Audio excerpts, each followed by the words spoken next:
మనం ఆరోగ్యంగా ఉన్నామంటే అర్థం ఏంటిది? మనం ఫిజికల్‌గా ఫిట్ ఉన్నామనే అర్థం కదా! కానీ ఫిజికల్‌గా ఫిట్ ఉండాలంటే మనం మానసికంగా ఫస్ట్ ఫిట్ ఉండాలి. కానీ మెంటల్‌గా ఫిట్ ఉండాలంటే ఎలా? ఎలా అంటే స్పిరిచువల్‌గా ఫిట్ ఉండాలన్నమాట. స్పిరిచువల్‌గా మనము హెల్తీగా ఉండాలని అర్థం అన్నమాట. అయితే మనకు 2 టైప్స్ ఆఫ్ బాడీస్ ఉంటాయని చెప్పొచ్చు. ఒకటి ఫిజికల్ బాడీ అంటే మన శరీరం. ఓకే. మరొకటి సోల్ లేదా స్పిరిట్ లేదా ఆత్మ అని కూడా అంటారు. అవును. ఓకే. అంటే అది మన లైఫ్ పవర్ అన్నమాట. అదొక సోర్స్ ఆఫ్ లైఫ్ అన్నమాట. మన లోపల ఎలక్ట్రిసిటీ. అయితే మన శరీరం అనేది ఒక రకంగా కంప్యూటర్‌లో హార్డ్‌వేర్ లాంటిది. ఓకే. ఆత్మ అనేది అందులోని ఆపరేటింగ్ సిస్టమ్ లాంటిది. ఓకే. ఆపరేటింగ్ సిస్టమ్‌లో ఏదైనా వైరస్ వస్తే ఏం కావాలి?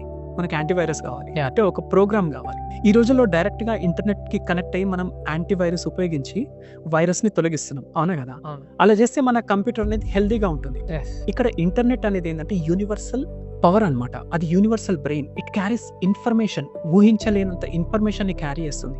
Same like natural intelligence. కాబట్టి మనం మన కంప్యూటర్ ఆపరేటింగ్ సిస్టమ్‌లో ఏ వైరస్ వచ్చినా లేదా హ్యాక్ అయినా పట్టించుకోలేదనుకోండి, సిస్టమ్ బ్రతుకుతుందా?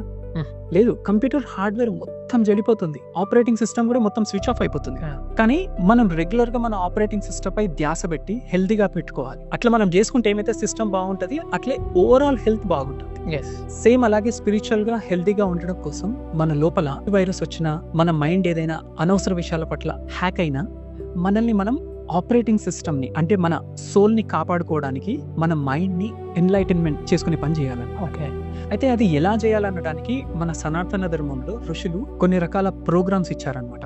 అందులో ఏమేమి ఇచ్చారంటే మీరు సమాధి స్థితిలో మైండ్ ని ఆల్టర్ చేసుకోవచ్చు అని చెప్పారు. అంటే మన సిస్టమ్ ని సరి చేసుకోవచ్చు అని అర్థం. Okay. ఓకే. కానీ అది అందరికీ సాధ్యం కాదు. కాబట్టి ఇంకా ఏం చెప్పారంటే మంత్రాలు ఉచ్చరించి మన బ్రెయిన్ సాఫ్ట్వేర్ ని నేచర్ తో ట్యూన్ చేసుకోమని చెప్పిండ్రు. అది కూడా కొందరికి సాధ్యం కాకపోవచ్చు. వాళ్ళు భజనలు చేస్తూ మెంటల్ ఎనర్జీస్ ని ఇంక్రీజ్ చేసుకోవచ్చు అని చెప్పారు.